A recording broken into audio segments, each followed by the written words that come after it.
தலைநகர் ஜலான் மஸ்ஜித் இந்தியா நில அமிழ்வு சம்பவத்திற்கு மனித நடவடிக்கைகள், வானிலை, நிலத்தடி மண்ணரிப்பு உள்ளிட்டவை காரணங்களாக அமைந்திருக்கின்றன.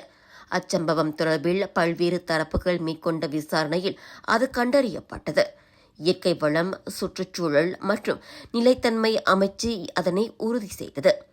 இந்நிலையில் கோலாலம்பூர் மாநகர மன்றம் DBKL தலைமையிலான பணிக்குழு மஸ்ஜித் இந்தியா புவியியல் மற்றும் நிலத்தடி கட்டமைப்பு மீதான முழு அறிக்கையை 3 மாதங்களில் தயார் செய்யும். அறிக்கை தயாரானதும் மேல் விவரங்கள் விரிவாக தெரியவரும் என அமைச்சு கூறியது. இந்தியா, ஆந்திராவைச் சேர்ந்த விஜயலட்சுமி என்பவரை கடந்த மாதம் 8 மீட்டர் ஆழத்திற்கு நிலம் உள்வாங்கிய சம்பவத்தை அடுத்து அந்த பணிக்குழு அமைக்கப்பட்டது. நில அமிழ்வில் சிக்கி காணாமல் போனவரை தேடி மீட்கும் பணிகள் 9வது நாளோடு நிறுத்தப்பட்டு அவரின் குடும்பமும் தாயகம் திரும்பியது.